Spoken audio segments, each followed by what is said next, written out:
Celtics Chronicle, coming to you every Wednesday. I'm your boy Adam Taylor. I'm joined by your boy Wayne Breezie from Bleacher Report, also covers the Niners. If you're new here, make sure you hit that subscribe button. Make sure you click that like button. Go show me and Wayne some love both over on Instagram. Wayne, what's popping today, bro? Man, just trying to, enjoy the little break, that we have Yeah. until there's more Celtics basketball, and kind of like recollecting what I witnessed this past NBA All-Star weekend. I'm trying to figure out if I liked it, if I disliked it. I really can't put my finger around it and grasp the concept and what they were really trying to do. I just miss East versus West. I'll put it like that. I'm old school, and I just miss East versus West. You know what? I grew up in that East West era too. Loved it back when people actually like they were repping. But what the problem is now players move teams so frequently compared to how it used to be that East versus West wasn't holding any weight because players didn't really feel like they were repping a conference anymore. Do you know what I mean? You've got to be like a Paul Pierce or somebody that's been playing out East for 10, 15 years. So like, that's your conference, man. You need to hold it down. Do you know what I mean? That don't really happen as much. So I can see why they went this way. My wife come up with a good idea. She's like, doesn't what you know what it's like, man. She listens to me talk about ball, but it's not like she's trying to watch a game with me or nothing. But she was like, yeah, why don't they just do like a mixtape style thing, like an and one mixtape style thing where if they're not going to be competitive about it, just put on a show. Not like Harlem Globetrotters, but like some and one stuff, some cool tricks, some like half court labs and shit. She was like, go that route instead of trying to be competitive. Really lean into the fact that it's like an exhibition and go the right where it's an entertainment plan instead of everyone being upset that you're just not playing hard. Give us a reason to enjoy the fact that you're not playing hard. That's actually a good idea. I mean, I think the only thing that would concern me would be the players aren't used to moving like that, and it'll be like Mm, freakish injuries out of nowhere. Like those and one, they train differently. Those and one basketball players train a little differently. So yeah, I would like to see that. I mean, I think that's why they have slam dunk contests, so you can get some of those type of moves or what. But even when it was East versus West, we had that type of pizzazz. There would be some yeah. crazy lobs and things like that. I just feel like I don't care who's on the Eastern Conference. Give me their best players versus the opposing.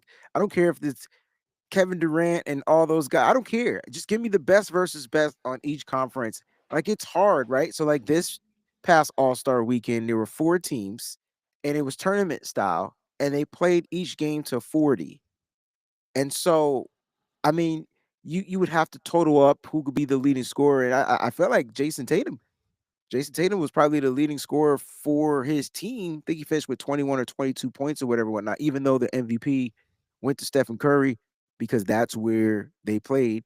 Um, it was just weird. You know what I mean? I'm not hating that Tatum didn't get the love because he definitely did. Jalen Brown in the first matchup scored 12 straight points. I thought it was about to be a Jalen Brown day. So if you're a Celtics fan, you got to watch your boys actually ball out. Brown missed the first three and then came back and scored like the next 12 points consecutively, right?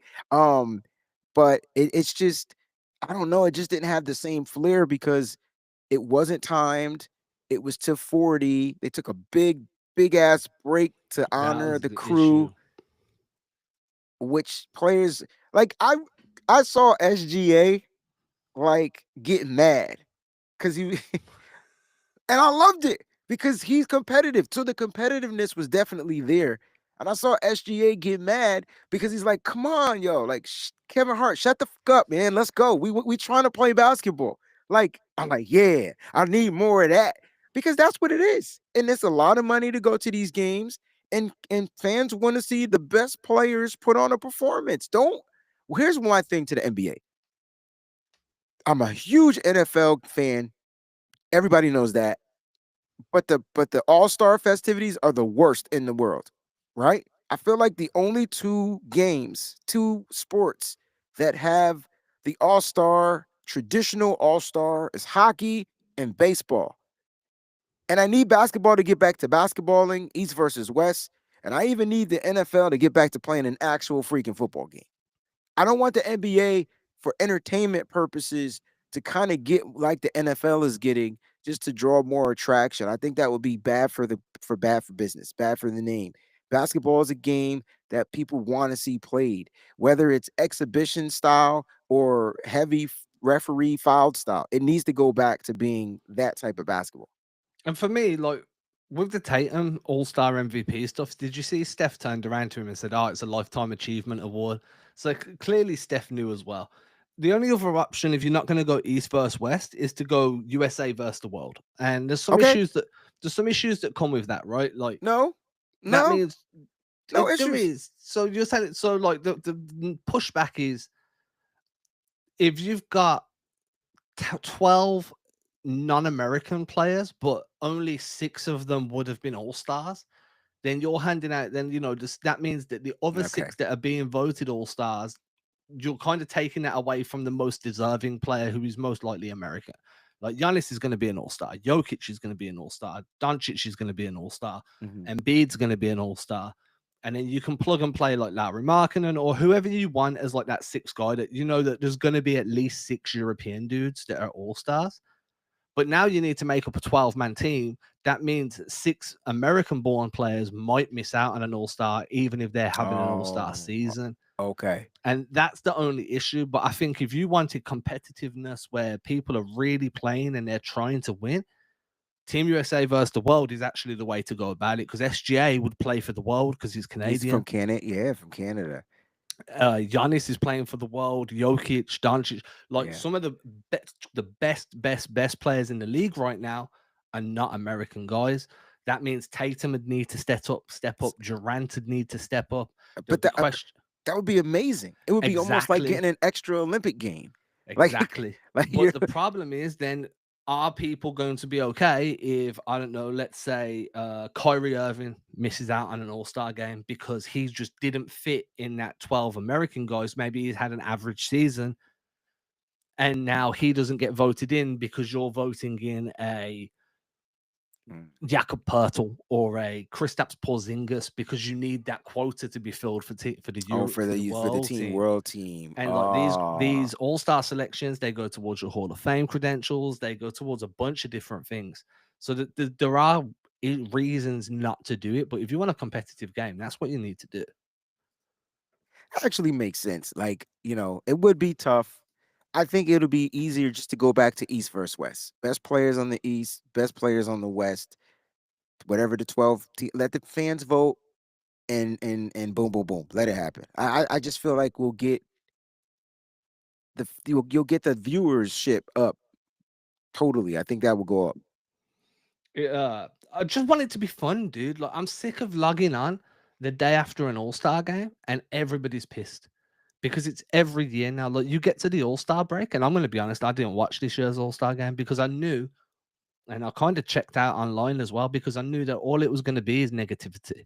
People aren't happy that Kevin Hart's the MC. People aren't happy that the dunk contest didn't go the way they want. You've got people saying Matt McClung shouldn't have won because he's not an NBA player. Well, it technically is. He's on a two-way contract. He's an NBA player. Then you've got people like Kevin Durant clapping back, like, well, we shouldn't just not have an all-star game then. Like, there's so many reasons that people hate it that I'm just like, why am I tuning in, dude? I'm going to take that time as somebody that covers the league pretty much all year round. I'm going to take that as a bit of a rest. I'm going to sleep in a little bit more. I'm going to chill with the wife, watch some movies with the kid. Mhm.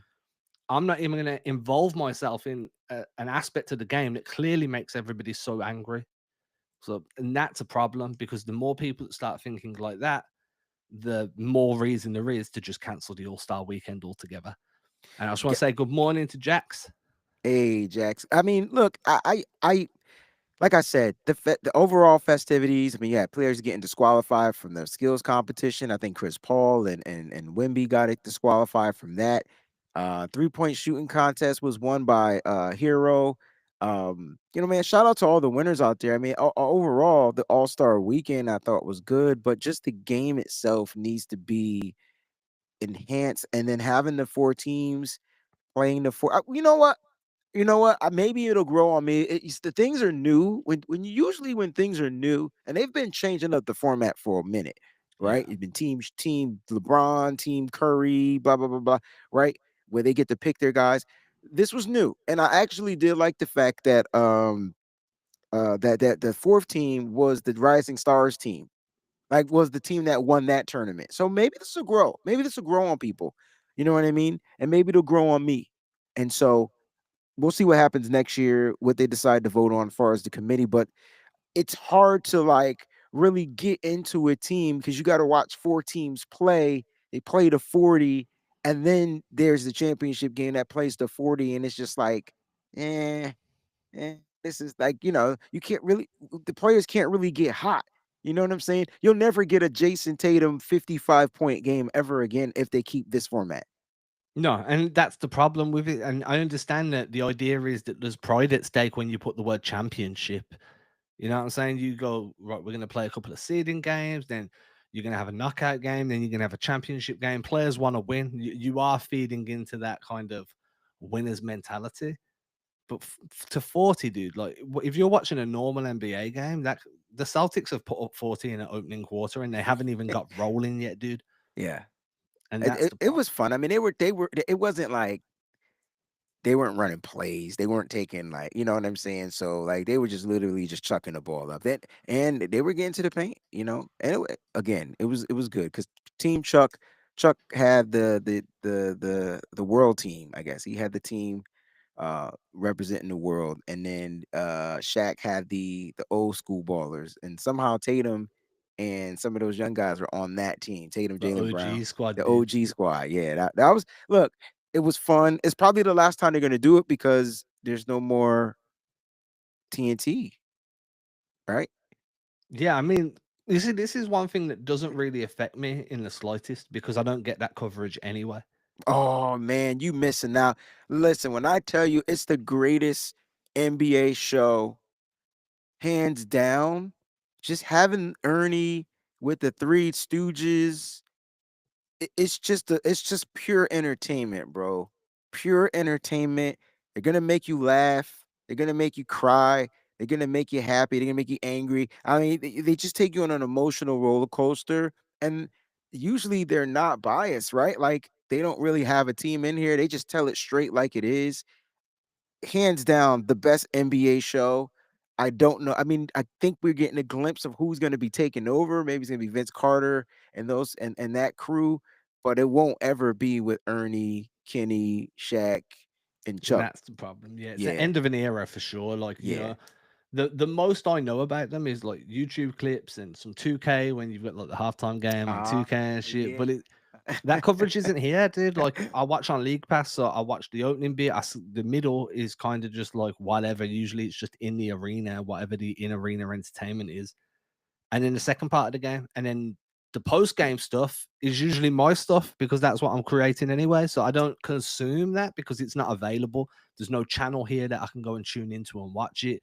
A lot of the stuff is geo restricted, so I have to run a VPN to even access it, and it's just a long winded load Pain of in the shit, dude. behind. I Yeah, got, dude. I got you. So before we move on to the next segment, I wanted to do another little quiz. Uh oh. So I was writing a newsletter today, and one of the questions was talking about Luke Cornet. Here we go. One of the questions was talking about Luke Cornet and whether he should shoot more from the perimeter.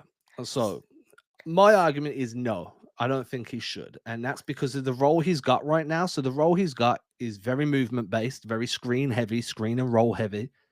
If he's working on the perimeter, you take away a lot of the stuff he does well, but actually gets him on the floor for the Celtics team. So I looked at some numbers. Can you tell me how many points per assist? So there's only a small array of numbers here, right? And obviously you've got your decimal places. Points per assists Cornet creates. So on every assist that Cornet dishes out, what is the average amount of points scored off those assists? 6. No, okay, so you can go you can go 0 to 3. Okay. So okay. That's what and I thought that. 1.3. Higher. Okay. 2.7. On the money. Two freaking points. Yo, 2.7. Let's go. That means on almost every assist, somebody's dropping a free ball. Somebody's getting a bucket. from the perimeter as well. So 67.1% of his assists come on So the perimeter. so that would go down. But I gotta push back a little bit because he's passing up some wide open shots. Now I'm not saying that I feel like this is what our bigs do though, right? Like, and I get what you said, role based. He's playing his role because you got the other bigs to stretch the floor. Yeah. Just times where he's wide, wide open, and I don't want him shooting it from the top of the key, but in that corner, I feel like it would open up his it would open up the way defenses have to defend the Celtics if he could just open up with that corner three, maybe once or twice a game. Like it doesn't have to be too much, but I would like to see him get an attempt. When he gets that ball at the top of the key, I love the way he's playing. He's looking to pass the ball up. He's looking to set the screens. He's looking to get these. I get that, but there's times where I see him in the corner and I'm just like, shoot your shot, dog. Like shoot it instead of passing up the ball. Yeah, that's fair. That's fair. I think the way I look at it is defensive manipulation, right? So the guy that's guarding Cornet will usually cheat off him because you Mhm. know he's not going to shoot the Shoot ball. the mhm. So then what happens is Cornet will dish the ball off on a handoff or he'll set a screen and slip, which then means that the guy that was cheating off him now needs to rotate over to try and pick him back up on the roll, which means now because that defender's in like behind the play is trying to get back into the play, another defender has to rotate over to help, which is what allows Cornet to kind of catch and kick straight back out to an open shooter on the perimeter. If he was a perimeter threat himself, you're probably taking away some of that defensive manipulation because defenders aren't going to sag off him. So then they're not behind the play when he rolls. Does that make sense? That does make sense. That makes So sense. there's value there, but for his assists to be worth 2.7 points per assist, that means the majority are being kicked out to 3-point shooters. They're Mhm. open and they're knocking them down. Yeah. So I like in that terms of his role, I was really impressed with that amount because that's a ridiculous amount of points per assist. That is almost 3 points per assist. Which God. people are just draining them, dude. He's putting it right on the money. His assist to turnover ratio is 3.6 assists to one turnover, which is ridiculous. That's more than three times better than Jalen Brown. Just like it's 3.6 times better because Jalen Brown is a 1.1 to 1.8 or something. So Jalen Brown gets 1.8 assists to 1.1 turnovers a game. So it's almost even, right? So like it's really good. So I just thought I'd point that out. I know we like to do these little trivia bits just to break up the That was a segments. good one. You got that one on the money, dude. And I remember last week he was like, "Just throw them at me, dude, because I'm never gonna get them right." Fuck You got to give me 3tries. Like you know what I yeah, mean? and you got it on the second one, dude. Yeah. That's you should be proud of that one. Oh, Right, to I'm move on. cheesing. Jesus. To move on, we're gonna look at strength of schedule. So we're just gonna look at the next few games. So the Celtics are back in action tomorrow. They're gonna. I'm just pulling up the schedule now just to make sure I've got this right. So they got the Sixers tomorrow. Then they've got the Knicks on Sunday, which is good for me because that's a 6 p.m. game. So like I can watch that live. 6 p.m. for me, that's like what 1 p.m. for you guys on Sunday. You Yeah. got Yeah. Yeah. yeah, you got Toronto on Wednesday, then you got Be back to Detroit. back that week. Yep, sorry, Toronto on Tuesday, then Detroit on Wednesday, back to back. Then you have a couple of days off. Then you've got Cleveland and Denver. So you've got in the next 6 games, at least three of them are against contending teams. Yeah. Yeah. I How mean, you feel? I mean, I feel like the strength of schedule. If those the two easiest games based on the schedule come off the back to back though, those are the easiest teams, right? Hmm. That's the Pistons and the Raptors, Yeah, maybe. That's a tough trip though, because you're coming from Canada going to Detroit. I don't know how they do that, but that's going to be a tough back to back. They got to really do their due diligence in managing the bigs in that particular situation. Like you know what I'm saying. So I will say Jalen Brown looked good in the All Star game, so he should be good to go come tomorrow night. So let's just start off. They're on the road in Philly. Philly's not a good team this season, but for some reason we struggle against Maxi, and I don't know why. those Like quick guards, he's dude. great. Don't wait a minute. I don't want Philly fans tuning in and being like, "What you mean you don't know why?" Amazing, right? But it's something that's one person that the Celtics struggling. You just said it. Those quick guards, man. I just don't understand why the Celtics can't defend them. He has the right height, the right body type, and he's just fast. And he plays on from goes from 0 to 100 real quick. So I don't want to say that that's an easy walk in the park. For the Boston Celtics, but I feel like they'll do their due diligence in Philly. That's gonna set the tone. If the Celtics can set the tone in Philadelphia, and play the right basketball, get that dub, I think we know how at least for the rest of the month of February is going to go because the first game in March is against the Nuggets. That's fair. I think that when you're looking at the Sixers, one thing I'll be excited about is we probably missed the Lonnie Walker debut. I think Lonnie might need a couple more days to get acclimated. Lonnie signed for them on a 2-year deal yesterday. So I'm thinking that we'll probably miss that, which is good. Embiid hasn't looked great. Paul George has really struggled. People are calling for the Philly to just shut down their big three and just, say goodbye to the season. I don't think they're too far away from that at the moment. I Yeah. think they lose a few more games. Maybe they do just pull the plug. The game that's got me interested is towards the end of February, which is the Detroit game, right? So you mentioned it. It's on the second night of a back to back. You're flying out of Toronto. Now, a lot of people, when you hear Detroit, are thinking of last season's Detroit, who sucked. This year's Detroit don't suck. So I'm going to throw this at you. Detroit are six in the East right now. So they're guaranteed a playoff spot, not even a play-in tournament. As things stand right now things are subject to change. Still got 27, 28 games to go. The team ahead of them is the Milwaukee Bucks, right? Hmm. Milwaukee are in fourth. They're They in had a fourth. tough start to the season. They figured things out a little bit. How many games? And now this is where it gets tricky, right? So Detroit have played two more games than Milwaukee. So Milwaukee are ahead of them, and they've got two extra games to play to catch up with Detroit. Detroit have played two more games. How many games less have Milwaukee lost than Detroit this season? I don't know, two. Two on the money. Yeah, They lost two more. So Milwaukee have lost 24. Detroit have lost 26. So 26. I'm like, yeah, you can say that Detroit's an easy game, but on the second night of a back to get back against a team that's above 500 right now, they're 0.527. They've gone 21 and 20 against their conference, 14 and 13 at home, 15 and 13 away. They are literally the definition of a average team right now. And that's good for them because they were the definition of an atrocious team last season. So that jump's real. Yeah, with their coaching and the way that they've been playing together basketball, man, they got some young talent there, Yeah. and they're going to play hard. They're going to play fast.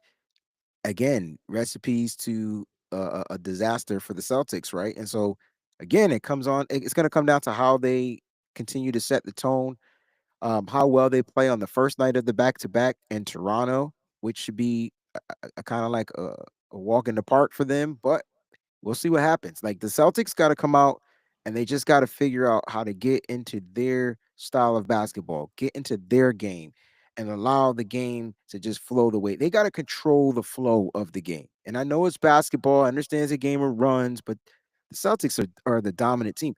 You said there's 26, 27, 28 games left. This is what it comes down to. It's time for the Celtics to flip the switch. The break is over. Everybody's healthy. Everybody's rested. Kristaps Porzingis is probably closer to 100% than he's ever been. And you're seeing really good basketball. If the bench could continue to produce with the addition of Torrey Craig, the defense picks up. I feel like there should be a defensive intensity shift going into the second Yeah. half. And I want to see more. I want to see more defense opposed to the high scoring 3-point shooting. Man, all that'll come if you play good defense, man. I'd rather take transition wide open threes than like contested crazy bad percentage 3-point shots. Before I carry on, I want everyone, if you're new here, make sure you hit that subscribe button, like the channel, follow me, follow Wayne, show some love. Trying to get to that 1,000 subscriber mark so we can start making some money up in here. Talking of the defense, like defense was starting to look a bit better before the offseason, right? Sorry, before the All-Star break. And that was a good sign. They started to hold teams to around that 100-point mark, 103, 85. Like there was a big variance, but it never really went too deep past 100. That's great. The concern I've got right now, and I want to put this out there to you, is how are you feeling about Drew Holiday, who's been struggling with injury, hasn't really looked himself most of the season, to be fair. Still played well defensively, done some stuff off the ball. But the version of Drew Holiday that we got last year versus the version we're getting right now, and he's clearly carrying some injuries. He's missed games, he's sat out games. There's been some inconsistency there. The Celtics need him if they want to make it to the NBA Finals. They need him if they want to win the NBA Finals. Should they continue to let him sit, or should they start kind of working him back? How are you feeling about just Drew Holiday in general, just longevity? I mean, he's getting older, and he's dealing with this right shoulder injury, and the Boston Celtics are going to have to really monitor that because you need him down the stretch. And if resting him is going to give you better opportunity for him to be available down the stretch when you need him in the playoffs when it matters the most, Celtics can get to the playoffs without Drew. They can get to the playoffs without Drew. Yep. They can't win the NBA Finals without him. So that's my thought process on the Drew Holiday. You could work him in, a game or two, but it all comes down to the pain level threshold of that right shoulder. I'm not really sure what the injury is there, but it's definitely been ailing him. He's not. I still feel like Drew's role isn't to score unless he needs to score. Like, you know what I mean? Like when you need him to step up, he'll shoot a shot. When you need him to step up, but you do miss him defensively. I think the rest of the Celtics schedule, I feel like they can figure out ways to get by, especially if you get the Jason Tatum that we've seen for the past 3, 4 games. When Jalen Brown returns, he'll probably ramp up the defensive intensity. And I think they can figure out ways to win without Drew. We are going to struggle against those teams with those quick point guards. I mean, that mainly reason is not having Drew Holiday. Love Derek White, but different type of defender, right? More of a chase down defender, more of a shot blocking defender, opposed to Drew being able to switch from the 1 to the 5, right? Like you're getting a different type of defense. But I think the Celtics need to make sure that he's healthy and good to go, man, for the playoffs. I agree with you. It's different types of defense, and I think that's what makes them both so valuable together. So I just want to shout out Rob here. Drew needs to be on the same plan as What's Al up, Rob? Horford. I'm fine with starting with Sam or Sam Hauser or Torrey Craig starting. Yeah. I'm okay with that too. I think that you need to do what you need to do, right? And Rob, I know you put this in the Celtics Chronicle chat the other day. Everyone, if you're not subscribed to the newsletter, make sure you subscribe. Always CelticsChronicle.com. Growing community there, over 1,000 people in there already, and it's growing quick. What Rob did say there was like, hey, instead of going double big, maybe you go triple wing, and that allows you to have Drew come off the bench. You can manage his minutes more. You can sit him more regularly until we get to the playoffs. And that triple wing would be you move that Jalen Brown down to the 2, have Derek White run the point. Then you have Torrey Craig in at the 3, you keep Tatum at the 4, and you run that way. And then you've still got versatile defenders that can switch. Jalen Brown becomes your main point of attack defender. Derek White can continue to be your rotation, got like your weak side, sorry, your chase block defender. And then you've got Jason Tatum as your weak side roamer that he has been all season. So you don't lose much there. But what you do is you allow Holiday to come off the bench, you allow him to manage his minutes, but also to rebuild some confidence, right? And that's important too. So I just think those are some options available. I do think that finding a way to make sure he's healthy for the postseason is really important. And if this is an injury now that you are already a little bit concerned about, pushing him too hard could lead to him having to be shut down. And that, the healthiest team is usually the one that has the most success in the playoffs. 100%. I think that's a great theory. Shout out to Rob. Why not? That's what you got Torrey Craig for. Again, got to worry about overplaying him and him dealing with certain types of injuries as well. He seemed healthy, seemed good to go, man. It was good to see him get out there the other night, just to give everybody a glimpse of what he can do defensively, and he was able to score. So I don't mind going with 3 wing sets, force teams to see something different, and maybe not be able to like, counter against it. You won't lose the scoring. You'll have bigger guys out there defending. It's a perfect scenario. So let's see what happens against Philly. Do you do that against the quick guarded maxi team though, or do you That's kind of wait? tough, right? I mean, the question is, do you want Drew Holiday being ran into all those screens? Because that's No. what's going to happen, right? They're Yeah. going to No. run him into screen after screen after screen. Yeah.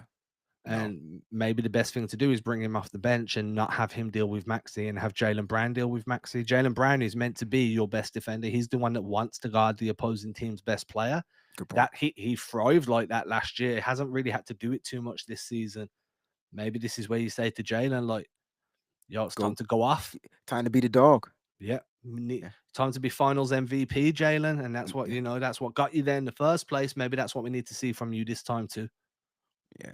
Who's also been dealing with some weird injuries too, right? Like, so don't want to over stress him, but Yeah. he knows what he's a max player. So we'll leave it at that. He knows what to do. There we go. With that, this is the second Wednesday live stream that's in the books. Make sure you're tuning in every Wednesday. It's usually at 1 p.m. Today. It was at noon, so just check your YouTube between noon and 1. We're going to be here. Yeah, You facts. know what? I'll even start putting it into that. YouTube has that little community section, right? So I'll let Yeah. you know a few hours beforehand when we're going live. Want to grow this, make sure you're showing up. Hit that subscribe button if you're new. If you found us by the algorithm sending us to you, the algorithm gods, make sure you show some love that way. Wayne, man, I'm really enjoying these Wednesday live shows. They're like a breath of fresh air, bro. For me, it's always good to rock with you, man. People don't know this, but you got me into the Celtics, the streaming. I remember doing podcasting. I remember being called the worst person. That feedback was the greatest feedback that I've ever received. So shout out to whoever that was that said that, because it made me go and become better. You know what And I look mean? where you are now, man. You're killing it more than anyone. That was on the Celtics blog thing as well. And the one thing is, right, and I'll say this as a creator, and I'm terrible for this. The negative always sticks with you. The positive you can Always. never remember, I right? can't Like, remember one positive he did. no. And you get 9,000 times more positive feedback than Pre- you do negative. and then we appreciate every one of the positive, but it's But the something about the negative, negatives, the ones that like stick to you, because those are the ones that make you grow. You yeah. know, But they're the ones that hurt the most as well. they They do hurt the sting. most. They sting, man. And like, I didn't like that you had to get that. Like, we've been doing this together for years, on and off. Like, every podcast I've ever had, me and you have had a show running on there one way or another. And hopefully this one becomes the one that we can really take off. But I would love that. I don't like that you had to go through that. I've had to go through it too, man. The amount of times I've woke up to a DM on social, usually Twitter, like, why the fuck do I want to listen to an English guy talk ball? Like, go That's go and cover bro. That's so soccer. crazy, bro. Go do this. Go do that. I'm like, all right, cool, man. But no one's asking you to click play. Yeah. Yeah. I didn't even respond back. I took it and asked myself, what can I do to be better? And I remember talking to you. You told me to focus on stats. If anybody wants to know why Wayne Breezie is a stats guy, it's because of this guy right here. He said, "Hey man, why don't you focus on a niche? We'll do this part. You get the numbers." I took that and applied it, and that's why I'm so into numbers. Like, I'm into the statistics as well as the context, right? Like how things Yeah, that's happen. the important part. But yeah, man, that I appreciate that, and And I'm now look glad to where be you are, here. dude. You're on Bleacher Report every week, 3 or 4 times a week. You've got like your credentialed media for the Niners. You're Yeah. crushing it over on like multiple social medias. Everybody's loving that shit. I saw one of your posts today and it was like, so if anyone's on Instagram, shares are king on Instagram. King. It's like if you want your shit to pop, people need to be sharing that shit like Yeah. crazy. Yeah. And I'm sure like I get like 2, 3, 4 shares on like a good post. And then I saw one of yours and it was like 58 shares. And I was like, Mhm.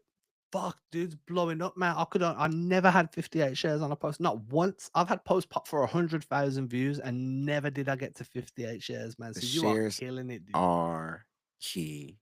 That's why we ask everybody. Listen, I know you're watching this, right? And I know we're rambling on, but let's share this. Share this, please. Like it, subscribe, and share. We don't ask you to share, but if that's the one thing you can do, if you want to help us grow, you want to help support the channel, all you gotta do is share it, because you share. It's the old school over here in the States. I'm from the East Coast, man, Northeast, man. So like New York area, right? Over here, we used to say, tell a friend, tell a friend. It's super simple. Yeah. That's it. And That's all you got to do. look, word of mouth is always going to be better because I'm meant to tell you this is good. Wayne's meant to tell you this is good. You telling people it's good actually means shit. Then they're just going to listen to us like, oh, whatever, man. Of course, he's meant to say that. That's like being at like That's like me saying I can hoop and then being like, I can hoop better than you. I'm meant Mhm, to say that mhm. because, You're supposed I- to say that. That's your yeah, competitive. exactly. But then for like you to be like, yeah, Adam can hoop, Yeah, right. that means something then because you're like, oh, that's someone It's else. you know what it's called? It's called validation. Exactly. So I There just you want to go. end with this. Focusing on the niche is 100% good advice.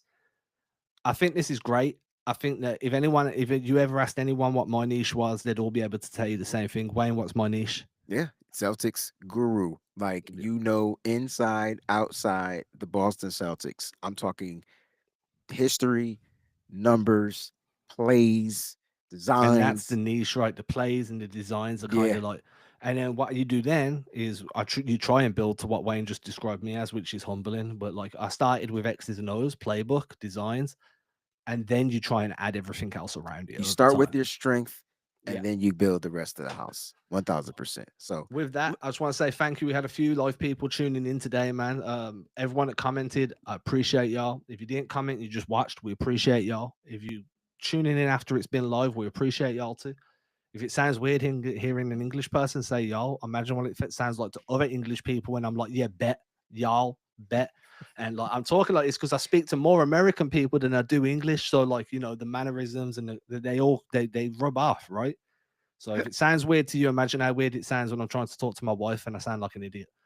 Uh, but it is what it is at this point. Everybody have a great day. We'll be back next Wednesday. Make sure you're tuning into the shows with me and Billy on multiple times per week. Till then, peace. Wayne, appreciate you, bro. peace. Yeah, that's fun.